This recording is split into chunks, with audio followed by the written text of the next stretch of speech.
Hello everyone, and welcome to Fictional Vortex. So we are back with an interesting series on what if Naruto was Fox Huntsman of Beacon Academy. But before we start, I just want to remind you to please subscribe to my channel and hit the like button if you enjoy my content. Let's start the story. Naruto called an elderly, yet powerful voice, "It's time for lunch." It was a beautiful day in Vacuo. The sun was hanging high in the sky with a few clouds drifting through the sky. Deep in the woods of Vacuo was a small village known as Konoha. From behind one of the trees, a young boy with bright blonde spiky hair and azure blue eyes popped out from his hiding spot. He bore a set of whisker-like birthmark on his cheeks, something that was rare for a child like him. "Coming, Grandpa," the young boy called back, causing some of the other kids hiding to groan. Several students popped out of their hiding spots. "Sorry, I gotta go." "It's cool, Naruto," called a young boy around his age with brown hair and brown eyes. On his shoulder, a small white puppy barked in response. "It's no, Akamaru, but we'll get a chance to beat him in hide and go seek later." "You wish, Kiba," Naruto threw back with a laugh. "Nobody can beat me in hide and go seek. I'm the best hider and seeker in the village." "Oh yeah," challenged Kiba, puffing out his chest in pride. "Mom said she's planning on getting me started on training so I can get into a good combat school and become the best huntsman Konoha's ever seen." "Yeah right, Kibblebreath," called a pink-haired girl and emerald green eyes. "If anyone has a chance at being the best huntsman, it's Sasuke-kun." Kiba snorted. "Whatever," he called back. "Naruto has a better chance than that brooding prick and Naruto's an idiot." "Watch it, Kiba," Naruto warned, his slitted blue eyes narrowing slightly. "I can still kick your butt in a scrap." "Yeah right," Sakura shouted angrily, as if that mutt could make it into a combat school. Everyone's eyes were wide and more than a few kids looked downright furious. Naruto looked ready to burst into tears before he darted off out of the forest. Kiba, however, looked downright livid and almost lunged at the girl before a shadow snaked out and connected to his. "Let go of me, Shikamaru," Kiba shouted to the black-haired kid with a lazy look in his eyes standing beside him. "I can't do that, Kiba," the boy said. "If I do, we both know that you'll be the one in trouble." Shikamaru turned to Sakura and leveled a glare her way. "As for you, Haruno, I would kindly suggest you go home. I might have been able to stop Kiba, but my semblance won't affect more people. Also, don't bother coming to play with us until you apologize to Naruto." "Why should I?" Sakura demanded. "Everyone knows that's what he is. My mommy even said so." At this, Kiba began to fight and his body began to move toward Sakura, stunning her since nobody had ever moved once Shikamaru caught someone with his semblance. "I don't know how much longer I can hold him back if you keep antagonizing him," Shikamaru shouted angrily. "So unless you would like to see how it feels to get beat up, I'd suggest you leave, now." Sakura needed no further motivation and ran home before the volatile boy could assault her. Once Sakura was clear, Shikamaru released Kiba from his semblance, causing him to throw himself toward a tree and slam his fist into it, creating a mildly deep indentation. "How long have we all been friends, Shikamaru?" Kiba asked forcefully. "I mean, half of us are Faunus. She should know better than to call anyone that word." "Breathe, Kiba," Shikamaru stated as he placed a hand on his friend's shoulder.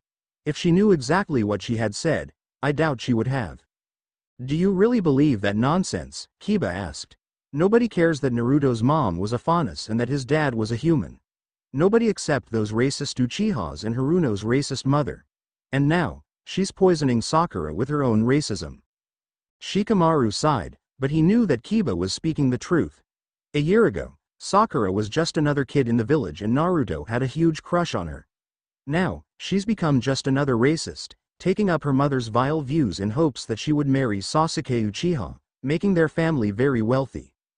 "Man, I hope Naruto's alright," Kiba said before their small group dispersed to their own homes. Meanwhile, as Naruto raced through the village, tears in his eyes, he collided into his grandfather, a man by the name of Hiruzen Sarutobi. The 6-year-old Fox Faunus buried his face in his grandpa's shirt and began to cry. The old human rubbed the weeping boy's back before bringing them inside and shutting the door behind them. "What's wrong, Naruto?" he asked softly. Naruto sniffled before looking up at the wrinkled face of his grandfather. "Grandpa," he started, still sobbing, but slowly reining it in. "Am I a mutt?" No, Naruto, he said soothingly, his warm, gravelly voice easing the elderly man's subtle rage that someone would even utter that foul, racist word to such a sweet, innocent boy like his grandson. There are some misguided people in this world. People who think that they are better than others just because they look different. Instead of seeing what similarities we share, they only see what makes us different, and that will only breed fear. And where fear is bred, hatred will fester in the hearts of those who fear others for being different. And where hatred festers, only blood, sadness, and war will be found. When a man kills another, the friends and family of the one who was killed will become angry and seek revenge. When they kill the killer of their friend, then the killer's friends and family will seek revenge. And just like that, the endless cycle of hatred is born again, he continued. But there are those out there who seek to bring forth peace and end the cycle of hatred. People with kind hearts, with an endless capacity for love, bodies so strong that they can take on the burdens of their friends, and a will so strong that nothing can stand in their way. The will of fire. When your parents passed, they gave you their will of fire.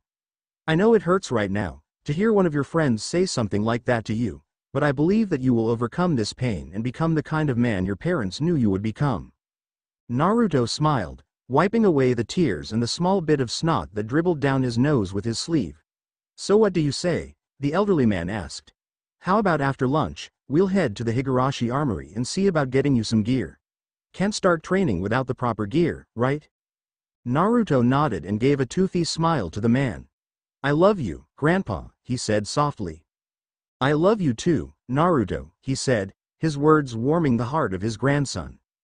After a lunch consisting of barbecue beef ramen, the two headed to the local armory where huntsmen and huntresses on missions would go to have their weapons repaired while they were out on a mission. It was run by a kind man by the name of Thanos Higurashi, a retired huntsman who had been crippled by a grim that caught him off guard when he was arresting a human for smuggling dust from a shop. When the bell hanging above the door rang, a buff man with salt and pepper hair looked up and smiled. Hiruzen, my old friend, he called as Hiruzen and Naruto walked into the store. Naruto looked around and saw dozens of weapons of all shapes and sizes hanging on hooks on every wall. What brings you here? Need that rusty old Enma of yours fixed up? Not today, Thanos, the aged man stated. Today, I think I'm going to start Naruto on his training. He wants to be a huntsman like his parents. The man nodded and pulled out a beginner's repair and maintenance kit, a roll of measuring tape, and a set of books, which made Naruto frown slightly since he didn't like reading very much, and set them on the tabletop. He looked down at Naruto, who looked slightly intimidated by the man's appearance, and smiled, immediately disarming the young boy and getting him a smile in return. All right, Naruto, he said as he walked over to him with a limp in his step. So, which hand is your strong hand? Naruto held out his right hand and allowed him to take all kinds of odd measurements of his arm. What did he know about how and when the measured distance from his fingertip to the tip of his nose would be useful? The man scribbled down some notes before nodding to himself, happy with the results. All right, Naruto, he said happily. Just a few more tests and we can go and find you a practice weapon that will suit you. Of course, once you finish your training, you'll have to come by and forge your own weapon. I understand, old man, he called back with a smile. The man just laughed it off. Naruto was definitely her child. Follow me, kid, he said before hobbling toward the back room where his daughter, Tenten, was home-schooled in the art of forging. Naruto sat down at a small desk while the smith grabbed a pen and paper, placing them in front of him. The paper was a basic personality test that would help him determine what weapons would best suit Naruto for training purposes. When I say so, you'll write down your honest answer on each question. Don't answer what you think I want to know, but how you genuinely feel. If you don't, then your training won't suit your personality and you could get stuck with a weapon you can't use very well. Naruto nodded, like the eager student he was, and picked up the pen. Begin. As Naruto read through each question carefully, he wrote down his answers. After 15 minutes, Naruto put his pen down and grinned. Done. The man grabbed the paper and read through it, looking between it and Naruto occasionally to see if Naruto had lied, but found no traces of deception. All right. Let me head back and grab a few things and you can choose your weapons, he said, causing Naruto some mild confusion. Weapons, he asked. I thought I was only getting one weapon. Well, traditionally, weapons forged by and for huntsmen and huntresses are dual functioning. a melee form and a ranged form. This is usually to give hunters a way of balancing out their skills and giving the wielder the option to retreat and provide ranged support to your teammates. Naruto nodded his head eagerly while the smith went into the back to find a few weapons to help the young boy train to be a huntsman. He grabbed one that was a gunblade-style weapon that looked like a one-handed sword and shifted into a rifle. Blunted and loadable with only paint rounds that acted like real bullets. The second was a two-handed warhammer that changed into a hefty shotgun. Again, loadable only with paint rounds. The third were a pair of knuckle dusters with a knife blade on one end that changed into twin pistols. Blunted and loadable only with paint rounds. He brought all three weapons and laid them on the table for Naruto to inspect. The first one Naruto grabbed were the knuckle dusters. He placed them on his hands after being shown how. While a bit big, it could easily be modified to fit his hand in size. He liked the feel of them in his hands. Admittedly, he got into a few friendly scraps with Kiba and he knew he was a brawler, using punches more than kicks. If he could learn how to fight well rather than just a street brawler, it would be worth considering. When shown how, he then transformed them into their pistol forms. He aimed to a bare wall and pulled the trigger. The recoil nearly caused him to hit his head. Twice. If they were real rounds with full powder loads, he would definitely be feeling the headache.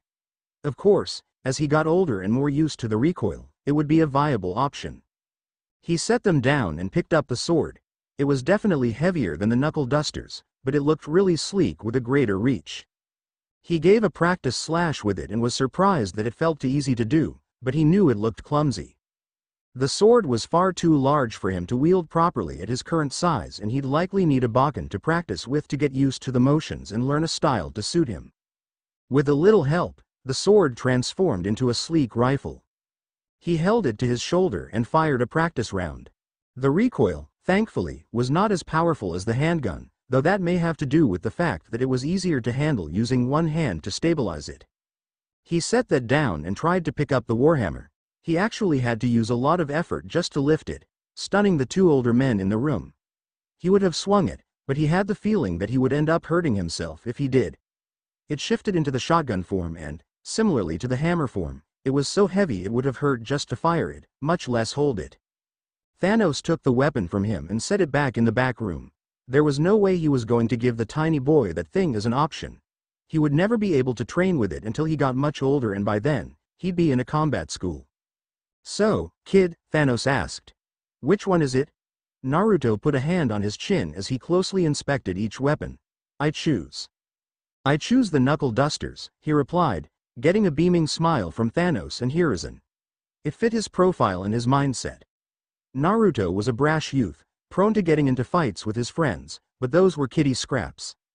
Naruto always made up for his brash personality with a kind and caring heart that caused others to befriend him easily enough. "All right, kid," Thanos replied.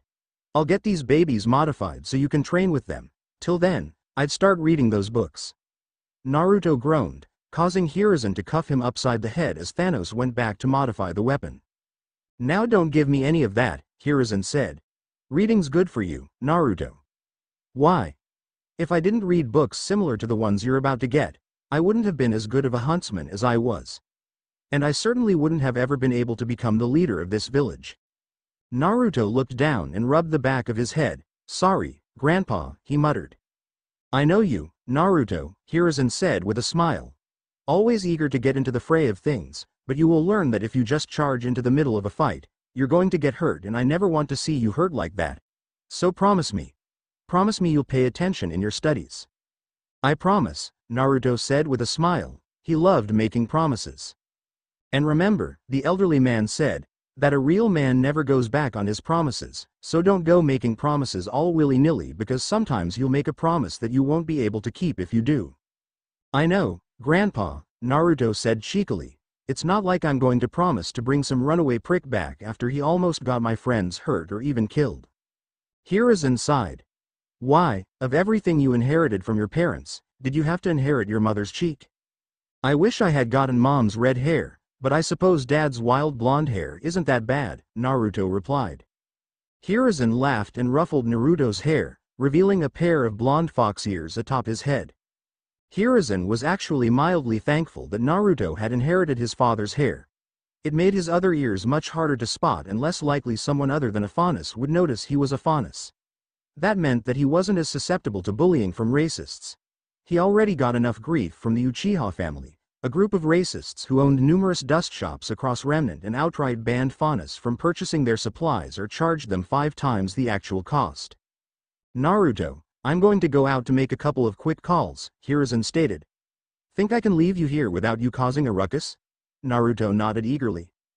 The older man stepped outside and pulled out his scroll. He dialed up a number and pressed connect. The scroll rang a couple of times before a younger man picked up. He had massive black eyebrows with black hair cut in a bowl cut style. His face was angular, free of a large majority of the baby fat that some people still carried. Yash. How can I help you, Hiruzen? I am training to stay in the springtime of youth as we speak. Hello to you too, Guy, Hiruzen stated. Naruto has decided to start training to become a huntsman and his weapon of choice are knuckle dusters, much like Asuma's. I was wondering. No need to finish, Elder Hiruzen, cried Guy, shedding tears. You wish for me to help young Naruto reach his springtime of youth and unleash his flames of youth. Such a youthful spirit wishing to join the ranks of the Hunters of Remnant. Truly he is his parents' son. I shall hurry so that we may train as soon as possible. If I do not get there in 20 minutes, I'll run around Vacuo with a 1-ton boulder strapped to my back. Thank you, Guy, Hiruzen finished before hanging up. If there was one huntsman who knew how to train someone like Naruto, it was Guy. He trained many of Vacuo's new generation, though only one stuck out. A young boy who was orphaned after a White Fang attack. He grew up admiring Guy's dedication to his training and began to do everything he did. When Guy found out, he was so flattered that he agreed to take him on as his apprentice. While strange for a huntsman to take on an apprentice, it wasn't unheard of. Once he finished his apprenticeship under Guy, he was allowed to join Haven Academy. Grandpa, cried Naruto as he ran out of the armory. Hiruzen looked and saw Naruto throwing sloppy shadow punches with his new training weapons. Look at me, I'm a huntsman. Hiruzen laughed at the enthusiasm the young boy showed to begin his training. Now if only he had this kind of enthusiasm toward his education, but he supposed that it was too much to ask his father's genes to overpower some of his mother's genes. Within a matter of minutes, the two saw a dust cloud on the horizon and getting closer with each passing moment. Within seconds, the dust cloud could be seen and in front of it was a strange man running on his hands wearing a green skin-tight suit. The man pushed off of the ground with his hands and flipped before sticking the landing in front of the two. Yash. Guy called before looking down at Naruto with a smile. So this is my youthful new student. I'll soon ignite your flames of youth into a raging inferno. Naruto, this is a good friend of mine, Hiruzen exclaimed. Guy is an experienced huntsman who has trained his body to the peak of physical conditioning. He is a close combat master, easily capable of killing Grim without a weapon. Naruto's eyes widened. Indeed, Naruto. Why? I remember when I had to fight a Deathstalker with my bare hands. It put up a good fight, but it couldn't handle my flames of youth. Without warning, Guy's hands ignited with an azure flame. When Guy noticed this, the azure flames died down until they disappeared completely. Sorry, my youthful student, he said with a grin. Sometimes my excitement can get the best of me and my youthful semblance gets out of control. That was so awesome, Naruto exclaimed. With you training me, not even Kiba can beat me and he'll be training with his mom. That's the spirit, Naruto, Guy shouted, his fists clenching in pride. Hiruzen and I will work out a training schedule and once we believe we have come up with the best one possible, we'll begin your training. After the first day of training, Naruto was sore all over, but he just couldn't stop smiling. He thoroughly enjoyed Guy's training. While he did admit that the man was eccentric with his training, often asking for ridiculous amounts of laps, push-ups, sit-ups, and stretching, Naruto knew that it was a way to push himself further and he tried his hardest with each day, pushing himself beyond the limits imposed on him by his youth. While he wasn't a big fan of books, Hiruzen had found a way to get him to enjoy reading, turning historical events into some kind of action-adventure story that he could understand and enjoyed and even got him to go to the library to find books to read. The problem came when Guy tried to teach Naruto his signature fighting style known as the strong fist. While Naruto took it easily enough, it was obvious that the style simply didn't suit him.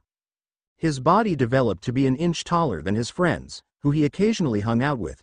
He and Kiba had gotten into a couple of harmless scraps with Naruto coming out on top every time. Naruto and Kiba had developed a rivalry with one another, but it wasn't the bad kind of rivalry. It was a rivalry between best friends, the kind that reinforces their bonds rather than break them. Guy was perplexed at the development of Naruto's fighting style and wasn't sure what more to do until he saw a video of a young man training to be a professional boxer. The agility and strength the man had astonished him and gave Guy an idea. So, he began to show Naruto a few of the techniques and the problem was solved.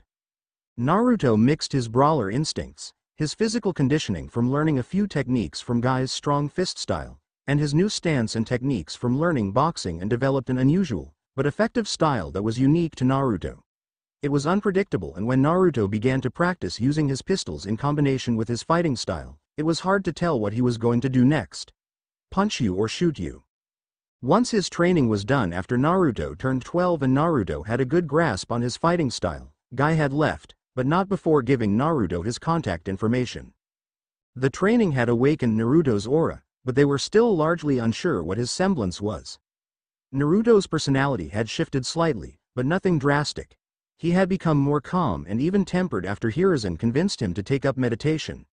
He still got agitated when someone called him Mutt, but he was able to maintain his temper rather than lash out like he was sometimes tempted to do. Naruto now stood around 5 feet 6 inches and had a lithe frame stacked with compact muscles. He had outgrown his training weapon and was ready to build his first weapon. Hiruzen had opted to stay home. His age was catching up to him the past 6 years and he couldn't walk around as often as he used to. Naruto knocked on the door of the Higurashi armory shop and was greeted by Thanos' smiling face. Naruto placed the worn-out knuckle dusters in his hands and followed him to the forge.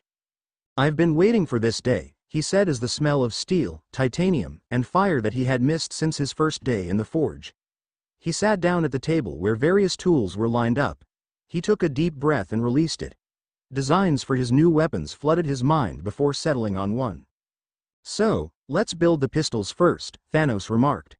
"What caliber do you want to use?" "Maybe a .45 ACP, Naruto replied. "It has stopping power." "Let's use a 3.5-inch barrel." Thanos nodded. The smaller the barrel, the easier it was to hide and the less bulky his knuckle dusters would need to be to conceal the barrel length. It was also decided that they both use pivot-style triggers rather than the straight pull triggers used in more common firearms. One had target sights on it while the other had combat sights. Naruto wanted to reduce the recoil and counter the muzzle flip that .45 ACP rounds usually had, and Thanos suggested a ported muzzle compensator to take care of the problem. The barrels extended through the compensators and were ported to match. Due to the fact that Naruto was going to be actively using them as a melee weapon, the slides had to be thickened and reinforced around the slide travel rails, the chamber, and the firing mechanism to withstand the heavy use it was going to see in combat. Special rails had been bolted to the forward portion of both frames with the intent of keeping the compensators in place. When picking out the magazine, Naruto had chosen a double-stack magazine with slam pads for quick and easy reloads and for more rounds before he had to reload. The pistol with the target sight had a hooked, two-handed trigger guard and the ejection port on the left side, while the other one had a more standard trigger guard and the ejection port on the right side, allowing spent cartridges to fly away from him. Last, but not least, they added an outside extractor to both guns as well as an ergonomic wood grip. Once the last screw had been tightened and the weapon had been loaded, they headed out back to practice with a few shots. He held them in his hands and aimed them before pulling the triggers. The one in his left was precise and comfortable in his hands. The one in his left was more rapid fire and quick to draw from the holster on his hip. Once the gunsmoke settled, the wooden dummy was full of dents and holes where the bullets had struck. He returned the guns to the holsters on his hip and smirked. The recoil was notably dampened from what he had experienced as a kid, and the muzzle had never budged with every trigger pull. "Beautiful," he said, releasing the breath he had unconsciously been holding. Thanos let out a whistle. "Just add a bit of dust to those rounds instead of gunpowder and you've got yourself one hell of a weapon, kid." Naruto nodded in understanding. He was going to purchase a reloading kit in the future, he told himself. It wasn't long before Thanos helped him create a quick change mechanism that would allow his handguns to transform into a pair of bladeless knuckle dusters with sharp, tooth-like knuckles and a retractable 5-inch long curved blade. With his thanks to the smith, he proceeded to head back home to his grandpa's house. "Hey, Gramps," Naruto called. "I'm back. Welcome home, Naruto," called a weaker voice from the living room. Naruto walked in and saw Hiruzen smoking his pipe and watching TV. "What are you watching, Gramps?" Naruto asked curiously. "Well, earlier there was this strange show about a ninja kid obsessed with becoming the leader of his village so he can get their respect," Hiruzen stated, causing Naruto to scoff. "The things these network executives think of these days," Naruto said with a chuckle. "And now?" "Well, a commercial is on," Hiruzen stated with a smirk. "Apparently, Mistral is having a tournament next week. Open sign-ups and you don't need to be enrolled in a combat school to enter." Naruto raised an eyebrow and sat down beside his grandfather, as he looked on over images of other contestants who won last year and would be fighting this year. Rubbing his chin, it was very tempting. Hiruzen lifted his hand and flashed him a piece of paper. It was the entry form for the Mistral Regional Tournament. His eyes widened as he took the page from his grandpa. "You can't be serious," he said in shock. "Who's gonna take care of you while I'm gone?" "Naruto," he said weakly. "I'm 87 years old. I was young once too. This tournament is an excellent way to test your skills by fighting strong opponents and make new friends. You can't do that staying in town and taking care of me." Hiruzen stood up and grabbed his cane before walking into the closet and pulling out a box. He gently blew the dust off of it before walking back and handing it to Naruto, sitting down beside him. "Your parents left this for you for when you came of age to join a combat school like Signal Academy in Vale or Iron Academy here in Vacuo. Open it up." When Naruto removed the lid to the box, the first thing that caught his eye was an open locket. On one side was his father and the other had his mother. Back when they were both young and in love. Naruto couldn't remember much about his parents since they died when he was 3, but his grandpa always told him bedtime stories about them. Having an image to go with a name. It was priceless to the young boy. He quickly put that around his neck and tucked it beneath his shirt. Beneath that was a black jacket with orange flame designs locking the bottom and the sleeve openings. His father had a white one and he guessed that he didn't want his son to be stuck in his shadow, so he changed the color of it. The last objects were 3 small journals. Diaries were for girls, he reminded himself. 2 were filled out to the last page and the third one was blank. The names Kushina, Minato, and Naruto were written out in golden cursive writing on each of the 3 books, indicating who its owner was. They wrote about their adventures and experiences as a huntsman and huntress and they were adamant that you would do the same when you came of age, Hiruzen explained. "I hear they televise the tournament every year. If you leave now, you should make it there in time to sign up." Naruto wrapped the elderly man in a hug before darting out the door. As he neared the gates, he saw his best friend, Kiba, standing at the gate with his own paper in hand. Naruto slowed down as the 2 rivals smirked at one another. "Looks like we're going to the Mistral Regional Tournament together, huh?" Kiba said. "Looks like. I don't know about you, but I've got a guy there I want to beat down," Naruto challenged. "Same here, buddy," Kiba said smoothly. "He thinks he's top dog in town and I gotta knock him down a peg or else he'll get a big head." "Sounds like the same guy the first gotta serve a beat down to," Naruto said. "Thinks he's owns gift to women and faunus alike." "Sounds like a good-looking guy, if you ask me," Kiba replied, puffing out his chest. "Not really," Naruto said cheekily. "He's been shot down by every girl he knows." "Dude," Kiba cried in outrage. "Not cool. I'm sure he'll look better with a few more bruises on that swollen ego of his. Maybe on his ugly mug too. Just to even things out. Maybe that will get him a date," Naruto taunted. As the bus pulled up to bring them to the shuttle that would bring them to Mistral, the 2 got on followed by Kiba's white puppy, Akamaru. Just as the doors to the bus shut, they looked out the window and saw a lot of their friends and family waving to them. Their friends made a sign that read, "Go, Kiba. Go, Naruto.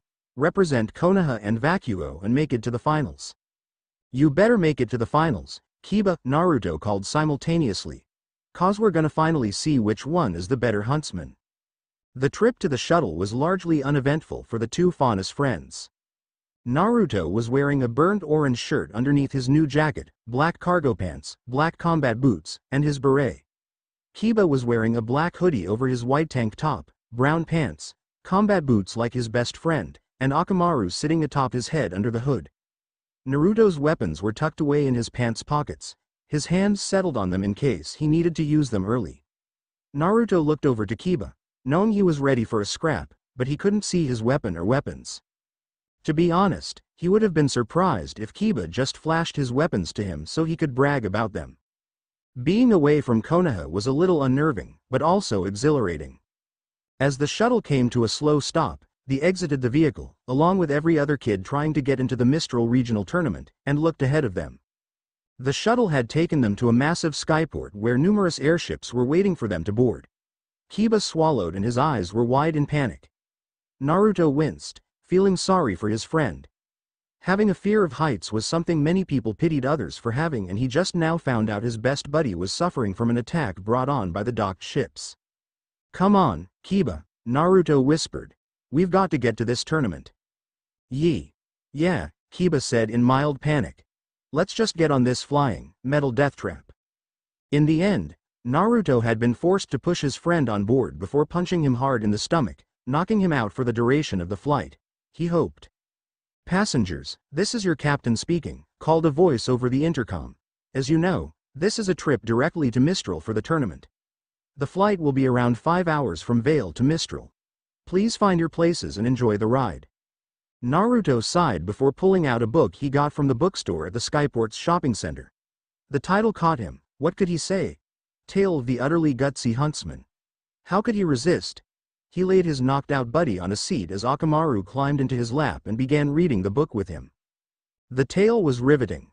The main character was a faunus named Nagato who grew up in a village that abhorred his existence, but he was going to prove to them that he would protect them with his life by becoming a huntsman. What genuinely surprised him was that it was written by the same man who wrote those trashy ninja of love books. The fact that he found it in the bargain bin for less than 5 lien was an even bigger shock. As a faunus himself, it was an inspirational book, one he would gladly suggest to any who inquired about it. "We are approaching Mistral Skyport," called the captain. "If all passengers could gather their belongings and prepare to disembark, we thank you for choosing Mistral as your choice in destination." Naruto tucked the book away with a reminder to read more later. The first few chapters were really good and he wanted to know what Nagato was going to do after being teamed up with his big crush during his academy years. He looked at the white puppy with a smile. "Go wake up, Kibble, would you, Akamaru?" he asked the pup. The dog barked, his tongue lolling out of his mouth as a grin lit up its face before it trounced over to Kiba and began to lick his face wildly, causing the boy to try and push him off unsuccessfully. "I'm awake, Akamaru," he shouted to his dog. "Geez. I'm awake, boy. Settle down." The dog hopped off of his master's lap and joined Naruto, who was giving him a grin like he had just pulled a prank. Kiba rubbed his stomach, which he was sure would have bruised him if he hadn't already activated his aura and semblance training with his mother. He glared at his friend. "You are not allowed to do that again." Naruto shrugged his shoulders. It was either that or have you go into a panic attack whenever the airship got rocked by turbulence. "Which was not often, if you want to know," he said. "I'm sure that everyone else on board is already anxious about fighting in the tournament. We don't need to start a fight by having you start panicking because of your fear of heights." As soon as they landed, Kiba was the first one off the airship and began kissing the ground. Naruto just shook his head. "Come on, Kiba," Naruto called. "The shuttles won't wait for you to finish kissing the ground." "Shut up," Kiba cried. "You have no idea what it's like to be stuck in a flying metal death trap with only the hope that you don't just fall out of the sky. For the love of..." "You were stuck on a roller coaster," Naruto shouted. "Not even 5 feet off the ground. I was right there with you and I didn't panic, but you just started crying like it was the end of the world." Kiba just glared at his friend before walking off, Naruto following right behind him, muttering about drama queens the whole way to the shuttle. Before long, several shuttles were waiting at the front of a massive arena with numerous people waiting at the lines that were arranged to deal with multiple applicants at once. Kiba and Akamaru were in one line while Naruto was in a line 4 spaces away. "Hello," called a distinctly female voice behind the blonde faunus. He turned around. And found himself at a loss for words. The girl behind him had long red hair and wore bronze armor with some slight orange highlights and a bronze circlet that adorned her forehead. She was absolutely stunning. Naruto shook his head and scratched the back of his head, a nervous tic he had a habit of doing. Sorry, he said sheepishly. I didn't mean to stare. I'm not exactly from Mistral. The girl blushed a bit, but maintained a professional demeanor. It's all right, she mentioned, waving off his zoning out. Where are you from, if you don't mind me asking? Naruto grinned, his confidence back and his embarrassment squashed rather viciously. I'm from Konoha, a small village in Vacuo. Me and my buddy, Kiba, came here together. We've both been training hard for the last 6 years and now we can get to see the fruits of our labor by fighting against some of the strongest people in Remnant. Have you joined a combat school yet? She asked curiously, causing Naruto to shake his head negative. Not yet, but that's mostly because I want to see how strong I've gotten first before I consider applying to any combat school. What about you? She grinned a bit sheepishly herself. I'm actually in the same boat as you are. I want to find out how strong I've gotten since I started my training before I consider joining any combat school, she replied. Suddenly, something seemed to strike her, causing her to flush. Where are my manners? I haven't even introduced myself yet. Pira Nikos. And I'm Naruto Uzumaki, he replied, looking just as sheepish. His grandpa would have cuffed him good for not introducing himself. It's nice to meet a fellow competitor. Same here, she replied. The lines moved along quickly and Naruto, Pira, and Kiba had managed to get their applications through and were shuffled away into the arena where many applicants who applied were waiting to be informed about the tournament. Standing atop a platform high above the competitors. Welcome, contestants, called a wealthy Reed-y man. He wore an expensive gray suit with golden jewelry wherever he could put it to avoid looking cheap. Congratulations are in order. There are far more applicants than we expected to get. While this is a good thing, it also means that the tournament will be held over the span of an entire week. Starting tomorrow, we'll be randomly calling up contestants via a digital board to compete. The first one to either drain their opponent of their aura, knock out their opponent, or force them to submit will be the victor. Today, each of you will proceed to take a mandatory physical where you will ingest a small, microscopic machine that can determine how much damage your aura takes over the period of a fight. Naturally, once your fight is over, your aura will begin to replenish itself and you won't register as a contestant until your aura is back to 100% so that everything is fair. We will also pay for your room and up to 500 lien in room service each day. Any more and you will be forced to pay the remaining balance or be kicked out of the tournament, he mentioned. Now, since some of you haven't applied to a combat school, we do have scouts from notable academies attending who have been given profiles on those of you who are not applied to a combat school. This got many of the younger contestants to sigh in relief. At the end of the tournament, a winner will be crowned and given a grand prize while those who came in second and third will be given prizes of slightly lesser value. Naruto rolled his eyes as the man proceeded to explain that all dust and ammunition was paid for by the tournament officials courtesy of the Schnee Dust Quarry. How they could not be held responsible for people hurting themselves using dust in inadvisable ways. Basic stuff that can be read in any copy of Dust for Dummies or the ever-popular Huntsman, Huntress Training for Dummies. Thankfully, Kiba wasn't faring much better. His eyes were blank and, if Naruto's hearing was correct, the poor dog Faunus was asleep on his feet. He would have laughed if he wasn't so sure that more than a few would take offense to it. Who the hell was he kidding? He'd laugh anyway. Screw those idiots. As Naruto bust a gut laughing, as expected, several older contestants gave him looks that would make any other kid his age cringe. If you losers want a piece of me, feel free to try your luck. I'll make sure the hospital has a special room with your names on it, he shouted, a challenging, excited look shining through his eyes and unnerving several people glaring at him. Yeah, cried another female in the crowd.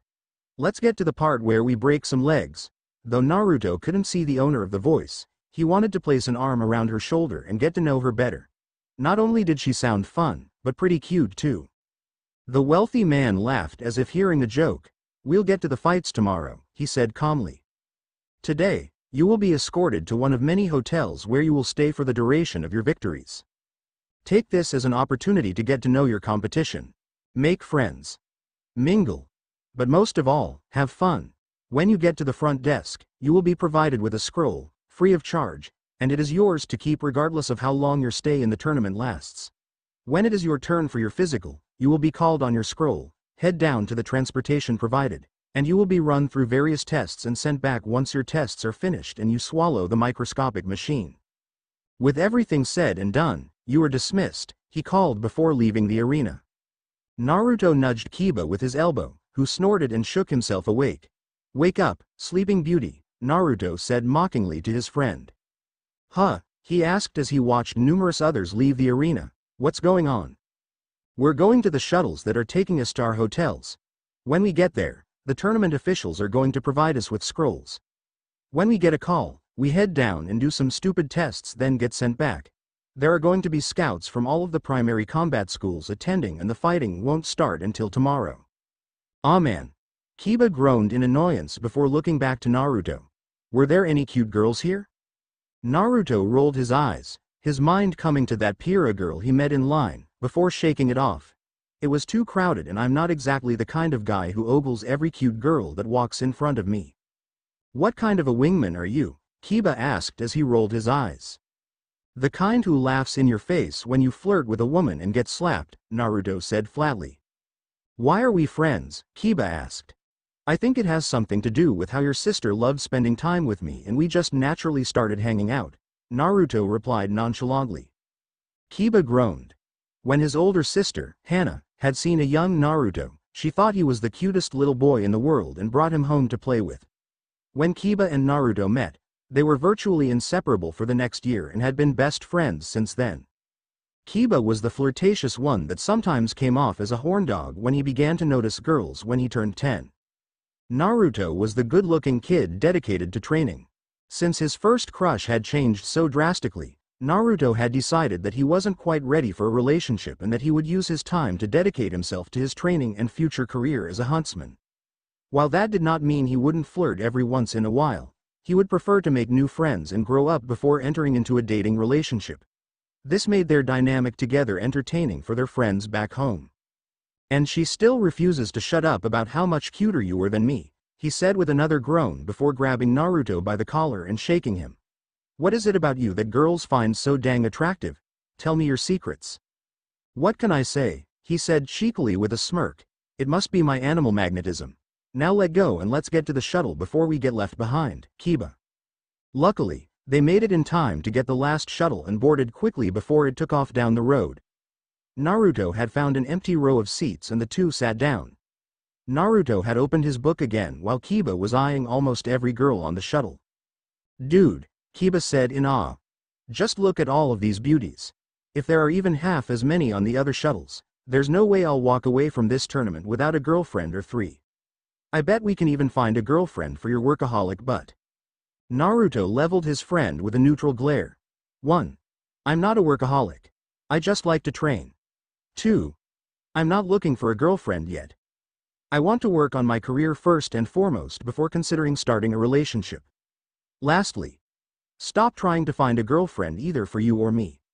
Especially among women armed with weapons who have likely been training to be huntresses longer than we have trained to be huntsmen. Many of the women in the shuttle nodded in agreement with Naruto's point and respected his desire to stay single until he was comfortable in his career to start dating.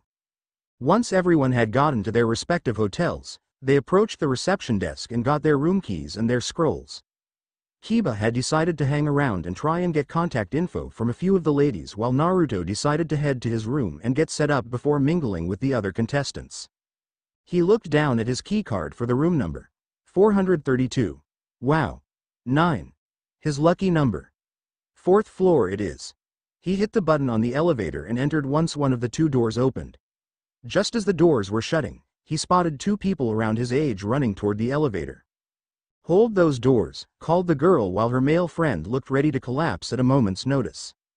He pressed the button and the doors swing back open, allowing the two to enter. What floor? He asked. The two pulled out their key cards and looked. 4th, they said together. Cool, he said with a smile. Same here. As the doors close, Naruto gets a chance to observe the two competitors. The girl had orange hair and bright turquoise-eyed. She wore a collared black vest that ended at her waist. Her symbol, a hammer with a lightning bolt, was easily seen on the back. Under the vest were 2 layers of clothing, colored red and light blue respectively. She also wore a white sleeveless top that formed a tiny heart shape between her cleavage, which was rather large for her apparent age, and collarbone, with a white detached sleeve on each arm. She wore matching fingerless gloves on each hand. She sported a pink skirt that started at the waist and ended mid-thigh. Her shoes were a mix of pink and white with pink laces, displaying her symbol on their soles. She also seemed to wear some sort of armor that began in the middle of the shoulder and neck and ended by the waist. It seems she has a light gray or off-white bow at the back of her skirt, with ribbon extending to the skirt's bottom. The guy had a long black ponytail that ended halfway down his back with a magenta streak on the left side of his hair, and magenta wore a dark green, diagonally buttoned, long-sleeved tailcoat that is red on the inside, with black and gold trimming and pink cuffs. The trimming went down the right side of his torso and forms a black. Also wore a black, long-sleeved shirt beneath the suit, and light tan pants with black shoes. "My name's Naruto. Naruto Uzumaki," he said with a friendly grin. The energetic girl decided to speak up. "My name's Nora Valkyrie and this is my best friend in the world, Lai Ren," she said, darting around from place to place in the small elevator. "I can't wait to break some legs." "Huh," Naruto laughed mirthfully. "So that was you who said that in the arena. Man, I knew you'd be cute, but I had no idea you'd be this awesome. I can't wait to get into a good scrap. I can't really let loose back home because people would tend to hold back fighting a friend, but here people will give it everything they have if they want to win. Nobody holds back. This is why I wanted to come here, to find out how strong I've gotten in the last 6 years. Once I've found out how strong I've gotten, I'll look to join a good combat school and hopefully make it to Beacon Academy." "Sounds like a blast," Nora said. "Do you like pancakes?" "I love pancakes, especially with lots of syrup. Ren makes the best pancakes ever." Naruto said, a bit put off by her energy, but knew that he could be pretty excitable too. "My grandpa makes pancakes sometimes. Usually mixes in bananas to them. They're pretty good." Nora cocked her head to the side, as if contemplating banana pancakes before looking over to her friend. "You're going to make me banana pancakes tomorrow," Nora said, leaving no room for argument. Ren just nodded weakly, knowing it was best to agree with his best friend. "You know, you two seem like really cool people," Naruto said, pulling out his scroll. "Let's exchange our contact info. That way, we can stay in touch after the tourney." Nora nodded eagerly and exchanged information with Naruto, Ren following her example shortly after. "This is going to be so much fun. There are already so many strong people to fight. I can't wait." The elevator door opened and the trio parted ways down opposite halls. As Naruto counted the door numbers, he was unaware that another person was coming down the hall until the two collided. Naruto fell forward and his hands shot out to stop his fall. When he felt his hands grasp onto the shoulders of another person, he spun them around, closed his eyes, and waited for the impact to come. When he felt his back come in contact with the ground, he groaned, but the pain faded away quickly. As he opened his eyes, the azure blue orbs came into contact with a pair of familiar vivid green eyes. His breath hitched in his throat and his heart skipped a beat. The two were frozen in place for several minutes, just staring into the eyes of the other before they quickly separated from one another. "Sorry," the two said simultaneously, causing them to blush and look away from one another. "I was so busy looking for my room, I guess I wasn't paying attention to where I was walking," Naruto admitted, still refusing to meet the redhead's gaze. "Same here," she said sheepishly, her own eyes unable to bring themselves to meet his gaze lest she fall into a stuttering mess. "What's your room number?" Naruto asked curiously. 433, she admitted. "You? .432, he admitted with a blush, an action that she mimicked upon realizing that they would be living across the hall from one another. This was going to be awkward, you know, Naruto started. "I was thinking," Pira started at the same time as Naruto was about to speak. "Let's exchange contact information," they stated together. Naruto smiled and handed his scroll to Pira, who did the same with him. As they entered their contact info, they handed their scrolls back to their rightful owner. Once they were happy, they each slipped into their respective rooms where their bags were sitting by their beds. Naruto fell with his back against the door before pulling out his locket and opening it up to the picture of his mom and dad. She was a natural beauty with crimson hair and violet eyes. Pira looked a lot like her, just judging by the few pictures he had of her. He began to wonder if this was how his dad felt when he first met his mother before shaking the feeling off. Pira was a cool person and he wouldn't mind getting to know her a bit better, but he was sticking to his guns. He knew she would be an awesome friend to have, and she was really cute, though not in the same way as Nora. Without warning, his scroll began to ring. He pressed a button and a nurse with long blonde hair and violet eyes was on screen. "Mr. Uzumaki," she asked, getting a nod from Naruto. "It is your turn to take the physical exam. Please go down to the main floor and enter the vehicle waiting for you." Naruto hung up and did as he was asked. Upon reaching the entrance, he was met by a black SUV with two men wearing black suits, white button-down shirts, and red ties. As he got into the vehicle, he had a gut feeling something was off. The van drove off and wove through city streets before leaving the city entirely. After several minutes of driving, the van pulled over in an empty lot. Once the three were out, the two older men pulled out their weapons and aimed them at Naruto, who casually stuck his hands in his pockets, secretly putting on his weapon, Sunset Breaker. "This is the end of the line for you, kid," one of the thugs said. "Don't take it personally, but the boss doesn't want any animals in the tournament." Naruto sighed in morbid dissatisfaction. "I suppose I can't blame you," he replied. "Hope you can't blame me for what's about to happen either." Wah! Before the second thug could ask his question, Naruto had closed the distance between them and landed a powerful right hook to his face, the jagged knuckles digging into his aura before breaking through and sending the idiot flying, crashing into the black van. The first thug started to fire off automatic rounds at the blonde fox Faunus, but his target simply continued to move. As Naruto drew closer, he knew it was going to be a close-quarters fight and changed his weapon into a sword. Punch for slash, blows were exchanged between the two, but it was becoming obvious that Naruto was a stamina monster as well as a beast in close combat. It soon became apparent when Naruto had landed a blow after avoiding a zealous, overextended slash meant to decapitate him. The man doubled over in pain as the hidden weapon dug into his abdomen. His grip on his weapon failed and it fell from his grasp. Just as he reached for it, he heard the click of a gun being cocked and cold steel was pressed against his temple. "Now let's not do anything stupid, okay?" Naruto said calmly. "After all, I'm pretty sure your friend over there will be pretty jacked up for the rest of his life. Don't make me do the same to you." Just as Naruto was about to call the police, he got a call from the nurse who initially called him. "Mr. Uzumaki, where are you?" she asked. "The car has been waiting for your arrival for the last 15 minutes. Naruto turned the scroll toward the man who he held at gunpoint, then to his partner before returning it to himself. "These two idiots were hired to get rid of any Faunus competitors in the tournament," he replied. "If you would be so kind as to call the police to my scroll's location." "Watch out," she called, but it was unneeded. Naruto spun around, keeping one gun trained on the thug under his boot and shot the other in both kneecaps, causing him to drop his weapon helplessly and cry out in pain. "It would be much appreciated," he finished. "You may want to call an ambulance too for the guy the first just shot."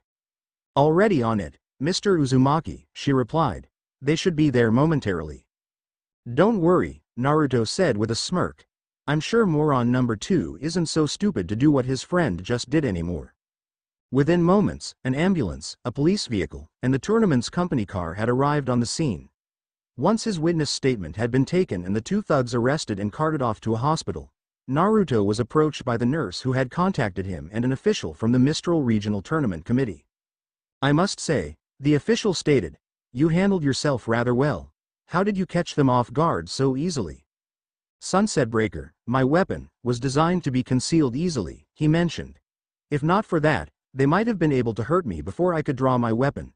After all, big things can come in small packages." The official chuckled merrily, having caught the joke at the young Faunus' short stature and the nature of his weapon. "Quite right," he said. "I hope that you do not hold this incident against us or the tournament." Naruto shook his head negative. "I understand," he replied. "Such an action by anyone on the committee would tarnish not only Mistral, but could ensure that the Mistral Regional Tournament would take a severe hit to its reputation that would take quite some time to recover from. Have there been any other reported incidents such as Faunus dropping out or disappearing mysteriously?" The official shook his head. "Thankfully, there hasn't. It is entirely likely that you were the first intended victim and, depending on whether they succeeded or failed, another course of action against the Faunus competitors might follow suit. I would suggest an increase in security," Naruto mentioned. "Also, you may want to inform the other competitors. Don't say it is targeting only Faunus. Make it sound like someone is targeting their competition." That way, they will be on guard and keep an eye out for anything out of the ordinary. The official nodded slowly, but it quickly picked up in pace. Yes. That's a wonderful plan. How did you come up with it? My grandfather is the leader of the village I come from, Naruto said. He was one of the people who encouraged me to pull pranks and use them as ways to teach me strategy. A brilliant man, if ever I'd heard of one, the official said emphatically. He coughed into his hand slightly before his attention was back on Naruto. Anyway, Miss Callie D. Scope will take you to the hospital and have your tests done. We proceeded to have the other competitors' physicals while you dealt with these ruffians, so things did not seem off. I'll head back to my office and the committee will gather early tomorrow before the tournament begins to discuss tonight's events, and we will inform the other contestants after the first day of battles is over. Once everyone had left the scene, a strange feminine figure appeared in the shadows. She held a device to her ear as her fiery eyes looked toward the convoy before it disappeared. It looks like the plan is going to change, she said flatly.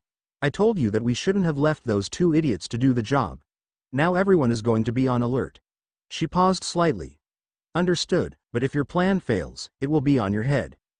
After Naruto had gotten his tests done, he was escorted back to the hotel where his friends were waiting for him. Akamaru was the first one to run up to him, landing in Naruto's arms and licking his face repeatedly. Behind him was Kiba, who was looking betrayed by his puppy partner.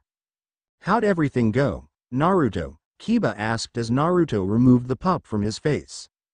Naruto grew slightly serious. I'll tell you later. Needless to say, it could have gone smoother. Kiba grinned mockingly. What's wrong? He asked. Did they pull a needle out on you? Naruto paled slightly before jabbing Kiba in the arm, causing the dog Faunus to wince. Short he might be, but his punches hurt. Shut up, Kibble! Naruto shouted as his cheeks flushed red in embarrassment. And that wasn't the problem. I'll tell you later when there aren't so many people around. Kiba nodded weakly before his scroll rang, letting him know that it was his turn to get his physical done. As time went on, the rest of the contestants were called in to do their physical. When Kiba got back, he went to Naruto's room and the pair sat down while Naruto explained what happened when he was called. Kiba snorted when Naruto told him that he turned the tables on the pair of thugs, even going as far as to kneecap one while the other was being held at gunpoint. But news that a racist had begun to target Faunus competitors was worrying. He snarled at the thought of some racist trying to keep Faunus from competing in the tournament. It infuriated him to no end. They had already dealt with racism at home. For a moment, he actually thought it would be different. So what do we do? Kiba asked his best friend. For now, we play it cool, Naruto answered. When someone makes their move, then we can act, but not until then. Kiba nodded. It was a good plan, but he really wanted to get a piece of the racist that tried, and failed, to kidnap and murder his friend.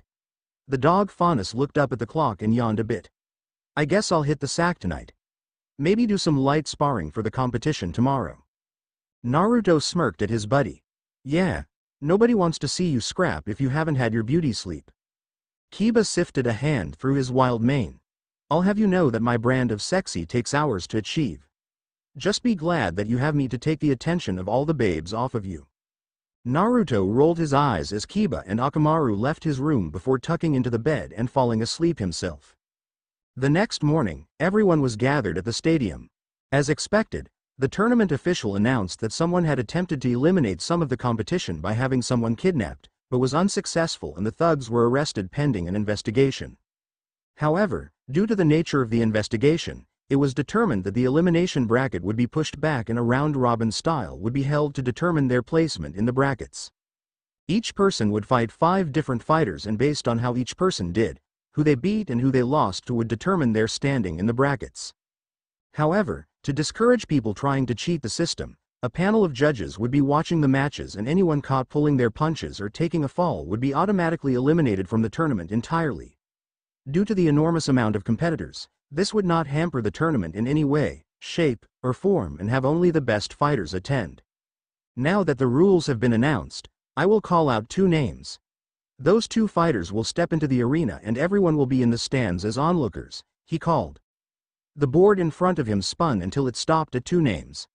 Naruto Uzumaki and Adam Taurus. Please stay in the arena. Everyone else, take your seats in the stands.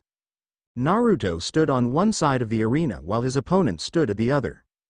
On his back was a black sheath that looked like it belonged to a sword. He was a tall man with red hair that spikes backwards in a windswept way. While most of his hair is red, a portion of it in the back looked slightly brown. He had two horns on either side of his head, signifying that he was a faunus.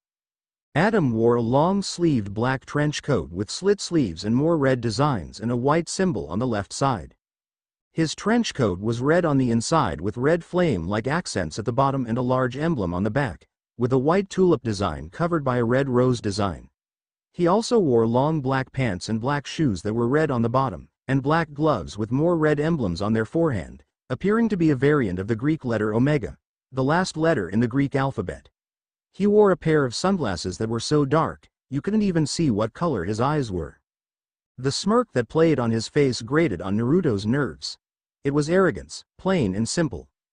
That kind of face always got on his nerves because it reminded him so much of that racist prick, Sasuke Uchiha, back in Konoha. "First time in the big leagues, kid?" he asked with that damnable smirk. Naruto felt his eye twitch as he dug into his pockets and slipped on Sunset Breaker before settling into a stance.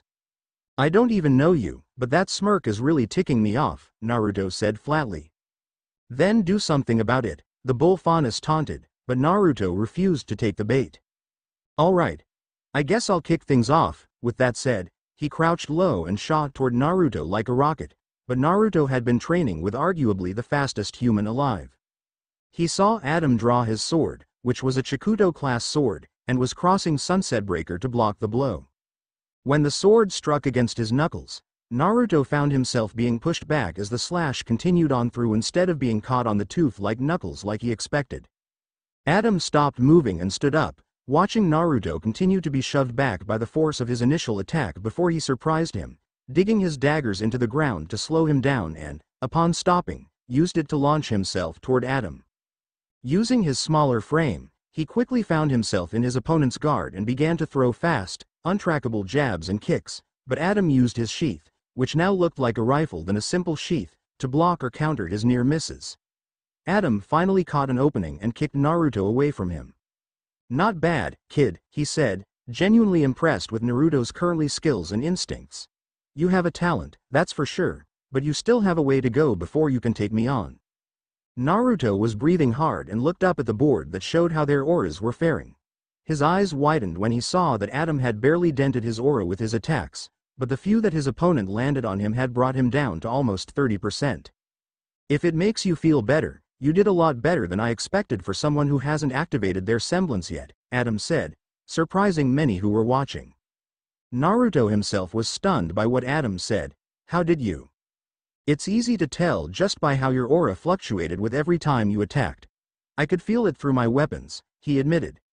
"If you were a few years older with a little more training, you may have been able to beat me." "If not done yet," Naruto said, getting his breathing under control. Naruto charged Adam again. As Adam moved to use his sheath to send Naruto tumbling back and win the match, he was surprised to see Naruto slide under him, his knuckle dusters transforming into compact pistols. His eyes widened in shock as Naruto unleashed a torrent of bullets into his jaw, slowly, but surely lifting him off the ground, but never breaking his aura. When Adam was at foot in the air, Naruto transformed his right pistol back into a knuckle duster and grit his teeth. "I hope you're hungry 'cause you're about to eat a knuckle sandwich," Naruto shouted before delivering a vicious uppercut to Adam's unguarded jaw, sending him even higher into the sky. He jumped up, using his guns to change direction in midair as he delivered punch after punch to the airborne opponent. He hovered over Adam, Sunset Breaker back into their knuckle duster form, and raised his fists above his head. "Say goodnight," he shouted before delivering a hammer blow to Adam's aura, his daggers digging into his aura. However, he felt Adam flare his own aura upon impact. Adam flew back down to earth with a crash. Naruto fell, rolling to avoid breaking any bones, and sat on his butt looking at what he had hoped was a knocked-out opponent. However, once the dust settled, even Naruto's jaw was on the floor. Adam looked virtually unharmed from his last-ditch attack with the exception of a very small wound on his cheek that quickly healed. Adam smirked at him, knowing that he had won. The kid was good. Really good. Crafty. Sly. Just like a fox, though that wasn't too much of a shock considering he was a fox faunus. That plan of his came to him on the fly. It was completely unexpected. If he hadn't buffed up his aura on that last blow, he would have been hurt even worse. Not enough to cost him the win, but it definitely would have hurt. Adam Taurus looked up to the judges. "Call the match, he won't be able to last much longer," he announced. The judges must have agreed. Winner of this match, Adam Taurus. A small group of medics came down to the field and checked up on Naruto while Adam walked calmly up to the stands. Kiba was looking down at his best friend with wide eyes. There was no doubt that Naruto was strong. He always knew Naruto would grow up to be a strong huntsman, but to see him handled so easily by a slightly older faunus was unnerving and terrifying. That guy was some kind of monster, that was for sure. The medics took Naruto on a stretcher and brought him to the hospital in the arena just for safety precautions. In the room he had been given, Naruto could see the matches going on. He wasn't badly hurt, just some small cuts, bruises, and his bruised ego. He wanted to win so bad, but a small part of him knew that against so many experienced opponents, it was unlikely. If anything, this was his reality check for him. If all of his opponents were as strong as Adam Taurus, he wouldn't make it past the first elimination round. If there was one thing he was sure about, it was the fact that he would never forget about his first real fight against the monster known as Adam Taurus. Still, somehow, he smiled. He lost, so, he should be feeling upset, right? Before he knew what was happening, he saw all four of his friends come into the room. Two of them looked worried, but that faded when he gave them a reassuring smile. "You okay, man?" asked Kiba. "You got pretty smashed by that guy." "Nothing a bit of rest and kicking your butt won't fix, kibble," Naruto replied, causing Kiba to snort. Naruto sighed. "I guess this is just a reality check for me. This is why I initially came here. See how strong I've gotten since I started training with Guy-sensei and get stronger. I would have liked to win. Actually, I would have liked to pound that arrogant smirk off his face, but I guess he had a good reason for it. He is some kind of stupid strong." "Absolutely," Pyrrha inserted. It was definitely unnerving to watch him fight with such skill. "So what do you plan on doing?" Ren asked the blonde. Naruto frowned. "If everyone in the tournament is as strong as him, none of us will last long when it comes to the elimination rounds. I really hope that isn't the case, but even if it isn't, I plan on training even harder than I have been." "Yeah," called Nora excitedly. "And when you fight him again, you'll totally break his legs." Akamaru barked excitedly in agreement with the orange-haired girl. Naruto bit his lip. He wasn't so sure about that, but he couldn't allow such negative thoughts to dwell in his heart. After watching a few fights with Naruto, the group of friends had gone back to the arena. Naruto had requested copies of his fight along with a few other opponents who stood out in their first of 5 round-robin matches. The medic came back and told him that most of his wounds had healed and he could go back to the arena, but wouldn't be eligible to fight until tomorrow's group of fights due to how slowly his aura seemed to be replenishing. As he got into a seat by Pyrrha, the next announcement came across the speakers. "Kiba Inuzuka and Vulcan Bronzehammer, make your way to the arena." Kiba hopped down with Akamaru trailing close behind while a mammoth of a man with bronze armor on both arms and his left leg walked down to meet his opponent. "Are both combatants ready?" the announcer asked. Kiba nodded and Vulcan grunted heavily. "Begin." Kiba looked at Akamaru with a grin before his aura began to deplete quickly until it reached the halfway mark. Both Kiba and Akamaru began to glow crimson before Kiba threw down a few smoke bombs to cover the arena floor. Everyone tried to see what was going on, but the smoke was too thick for most to see. It wasn't until a huge explosion occurred that the smoke was pushed away.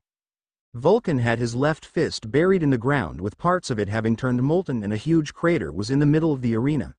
However, what really surprised many were the fact that there were 2 Kibas in the arena. Both Kiba's clothes looked singed and they were sweating slightly. On both Kiba's hands was a single metallic claw attached together by a chain. One on the left hand of one Kiba while the other was attached to the right hand of the other Kiba. Vulcan roughly pulled his fist out of the ground with ease. The arm had several bronze plates extended, revealing many hidden exhaust ports. The weapon quickly sealed itself up as Vulcan rolled his shoulders. Looking at the difference between the 2 combatants' aura levels, Kiba had used half of his to activate his semblance in the smoke. allowing Akamaru to transform into an exact copy of him. Even after such a risky move, his aura had somehow taken a bit of damage, likely from that explosion. Vulcan, on the other hand, had almost 100% of his aura left, having likely deflected some of the damage with his weapons. With all of that muscle, it was hard to believe he was incapable of using those arms of his as a shield and a weapon. Vulcan shot off toward Kiba, who was surprised by the speed his massive opponent was capable of. Thankfully, he and Akamaru chose to dodge because another crater appeared when Vulcan's fist landed where he had last been. Kiba's eyes were wide. One punch, especially at just under half of his aura remaining, would end the match. "Why aren't you fighting back?" Vulcan grunted. "Because I like breathing," Kiba replied with some snark. Vulcan shrugged. "If it makes you feel better, I could build you a new lung if I accidentally bust one." "WHO says something like that in a fight," Kiba shouted somewhat comically. "Well, we are in a fight and one of us is bound to get hurt," he said in a nonchalant manner. "Don't just assume that it's going to be me," Kiba shouted again in outrage. His eyes seemed to shine crimson before he and Akamaru rushed in to strike at their opponent, who seemed either unconcerned of the incoming attack.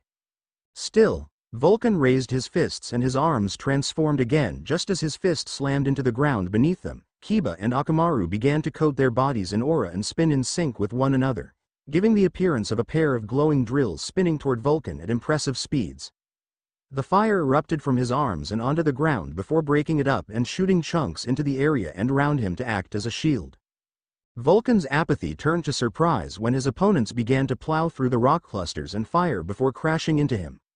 The vortex around Kiba and Akamaru grew red as the fire mixed into their auras, fueling their attack even more. Up in the stands, everyone was on the edge of their seats as they watched the vortices fly out and back into the fire and rock pillar created by Vulcan. Naruto held his breath as his eyes split between the screen showing their aura levels and the actual battle. Kiba's aura was slowly getting smaller. It was around 15% and dropping while Vulcan's was dropping with each blow and the fire surrounding them. With each hit he took, his aura dropped by 8 to 10% and the fire dropped it to similar levels as it was to Kiba's. Kiba and Akamaru broke off their attack and the fire seemed to withdraw. All of the fighters looked worse for the wear. Kiba and Akamaru had small burns that were healing slowly while Vulcan looks a bit bruised and scuffed up, but a few of those wounds were healing as well. Both of their aura were down to the bare minimum. It was down to one last attack. Whoever landed theirs first would win. "Not bad for a squirt," Vulcan groaned. While he felt like he could keep fighting, his aura was saying something different. He would be the first to admit that he had an amazing level of control over his aura. If not for the unintentional vortex created by his opponent, keeping the flames growing hotter and hotter while reducing the amount of oxygen he could breathe, his aura would be at a much better state. His opponent, Kiba, he reminded himself, got really lucky with his last attack. Slowly, but surely, the giant of a man made his way toward the two, ready to end the fight with a single blow. Kiba, on the other hand, looked incredibly winded and ready to fall over any second now. Akamaru was in a similar state, but had reverted to his puppy form once the last of Kiba's aura ran out of his body. Vulcan picked Kiba up by the neck and cocked a giant fist back. "Any last words before I put you to sleep, kid?" Kiba grinned with a haggard look to him. "Yep," he said before kicking Vulcan in the nads. Vulcan was completely unaffected by the blow since he had armor running throughout his clothes. "Winner. Kiba Inuzuka," the announcement came, causing Vulcan's eyes to widen. "I win," he declared before passing out. "Bullshit," Vulcan shouted to the announcer. "I couldn't even feel him hit me." "Your aura meter has been reduced to 0, the announcer replied. "Regardless of whether you felt the blow or not, it's still registered on your aura meter as a hit. Therefore, you lost the match." Vulcan spat beside him in clear distaste. That was a hollow victory that nobody else in the competition would have celebrated. He was fighting the urge to punt the kid in his grasp for exploiting such a cheap, ineffective method of attack, but he reined himself in and settled for tossing him aside like a ragdoll, sending him skipping across the ground a couple of times. The medics came out and began to place Kiba and Akamaru on a stretcher before bringing him to the hospital. One or two medics tried to help Vulcan, but it was clear that his mood was soured by his loss and they decided to let him recover on his own merit. Naruto frowned in his seat. It was a round-robin set of rounds to kick off the tournament. Vulcan was acting like a sore loser and Kiba didn't have the most gracious victory either with a weak kick to an armored soft spot. When they started the tournament, he expected it to be filled with contestants who respected one another enough to show good sportsmanship, regardless of whether they won or lost. He sighed before looking up to the board where names flashed by quicker than anyone would be able to read. Hopefully, the next set of matches would be better. The end. I hope you enjoyed this episode. Remember to subscribe and like this video. See you in the next part.